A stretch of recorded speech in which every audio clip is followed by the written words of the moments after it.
Je voulais aborder presque dans le même sens que mon collègue, parce que dans ma direction, il y a au moins des personnes qui se sont décidées pour le pire et pour le bonheur. Mais ils ont attrapé les maris que dans l'administration musicale, dans ma direction d'art. Et je peux citer aussi la direction de DRH. Donc pour montrer que les hommes aux ITP n'ont pas cette intention-là d'harceler les femmes. Au contraire de respecter la femme. Je voulais soutenir la maman. Et si je me lève sur le plan spirituel, la Bible dit ceci, que la femme doit s'habiller correctement. Et lorsque la femme s'habille correctement, il n'y aura pas de problème. Parce que le vêtement en soi, il y a un esprit qu'on appelle la séduction. Il y a les habits qu'on appelle les habits sexy. Et vous voyez une femme qui quitte chez elle avec les habits sexy pour arriver dans le milieu professionnel. Dans la tête, il a quelle intention? C'est pour harceler. Même si le chef n'a pas dit un mot, mais les yeux. C'est un homme, il est faible. Ici, nous devons mettre l'accent sur l'habillement comme l'habille la maman. C'est-à-dire que les femmes des ITP doivent s'habiller d'une façon correcte pour qu'il n'y ait pas ces problèmes-là. Depuis que je suis arrivé aux ITP, ça fait 8 ans maintenant, depuis 2016, je n'ai pas eu ce cas-là. Et je n'ai pas rencontré ces cas-là. Au contraire, ce sont des roses au niveau des ITP. Donc, et je voulais payer un autre élément. Je suis des structures standards. Les femmes qui ont postulé et qui ont reçu, ils sont dans leur poste. Il n'y a pas de problème. Ici, les femmes sont en train elles-mêmes de se donner, n'est-ce pas, des causes ou bien des raisons pour rien. Si la femme, elle est intelligente, elle participe, elle a reçu, elle est parmi nous. Je donne le cas, par exemple, pour les DAF. Et il n'y avait qu'une seule femme parmi les personnes qu'on avait retenues de 12. Et cette femme, elle mérite, ses mamans, elle est aux finances. Donc moi, j'ai connu cette femme avant qu'elle puisse aussi participer. Donc ici, c'est un faux débat. Lorsqu'on est en train de dire que non, les femmes sont marginalisées, non. Les femmes doivent étudier et doivent être aussi capables, n'est-ce pas, de dire que non, je vais donner le meilleur de moi-même.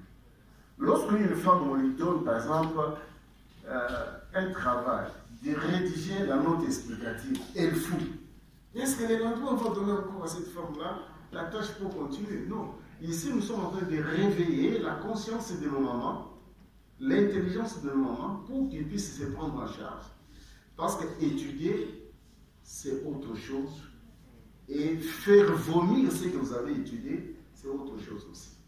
Parce que les gens, beaucoup, des diplômes, ce sont des papiers. Hein, on peut vous remettre, vous êtes licencié, vous êtes docteur. Mais on peut vous mettre quelque part, on dit, fais-nous ce travail. Si la maman n'est pas capable, donc on ne peut pas privilégier la maman parce qu'elle est femme, qu'on puisse donner le poste. La preuve en est que c'est moi ici de la femme, que nous sommes en train de parler, mais celle qui est le directeur chef des services des ressources humaines, c'est une femme. C'est ça. C'est une femme. Pourquoi? Parce qu'elle avait participé au concours, elle avait reçu. Elle est là, elle est en train de faire son travail. Donc ici, nous voulons aider nos mamans, nous voulons les conscientiser pour dire que non, vous devez prouver que vous avez quelque chose de bien pour mettre à la disposition des autres. J'ai dit que j'ai fait ça. Nous allons une deuxième intervention. Bonjour Daf. Bonjour. Si pourriez-vous vous présenter? Je me nomme M. Kalumbo Mosso Joseph. Je suis directeur administratif et financier des ITP. Alors, quelle lecture avez-vous fait de cette journée et de vos conseils que vous avez donnés aux mamans? Non, c'est une journée qui marque réellement la conscience de la femme.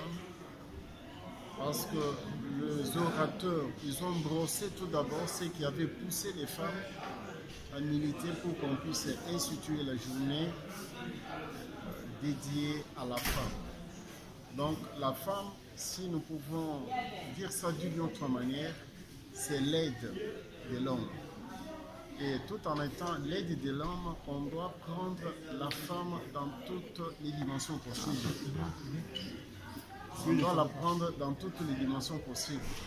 C'est-à-dire en tant qu'aide, en tant que c'est elle qui produit, c'est elle qui engendre même les vies humaines. Donc on doit la considérer, on doit honorer la femme. Mais ce que nous avons, n'est-ce pas, dit, c'est qu'on ne puisse pas considérer seulement le seul mois. Nous avons 12 mois. Les activités du genre, ce qui reprennent réellement le rôle de la femme doit s'étendre sur une année. Qu'est-ce que vous demandez à la femme en général et en particulier les femmes d'élite père? Et ce que je demande à la femme, c'est de se vêtir d'une façon décente. C'est ce que nous avons relevé, c'est ce que même le Créateur met l'accent sur cet aspect, parce que la femme, c'est elle qui réellement honore l'homme. Et lorsque la femme elle est déshabillée, elle est nue, elle n'est pas prise comme il se doit, et là ça se pose un problème. Parce que nous regardons, même dans nos chaînes de télévision, même dans la musique mondaine, et c'est l'être qui est exposé, qui est humilié, c'est toujours la femme. On présente la femme, elle est nue, la femme, elle est ceci. Or, c'est un être qu'on doit honorer. Pourquoi? Parce qu'il donne la vie. Et la personne qui donne la vie, c'est la personne qu'on doit honorer. Qu'est-ce que la femme peut attendre de l'ITPR? Les ITPR, le secrétaire général l'a systématisé pour dire que non, au sein des ITPR, la femme a sa place au choix. Donc, la femme qui mérite, la femme qui est intelligente, elle va avoir une promotion, elle sera considérée, elle sera réellement dans le plan des ITPR. En tout cas, un résumé en langue nationale, n'importe. Je voulais Nana Lobana Lingala, que moi si azali moteur de la famille. Parce que moi si je me appelle ça vie, dans la zone de vie, c'est-à-dire que moi si je botaka. Et pendant 9 ans, pendant 9 mois plutôt, la femme a une durée de douleur et elle donne la vie. Et nous demandons aux autres, que va respecter aussi la femme, va humilier, surtout na danse obscène, surtout avec des habits sexy. Et la femme aussi doit prendre conscience qu'il faut Allah Tamalamu pour être Azala revaloriser. Attendez au bouton. Ok, merci.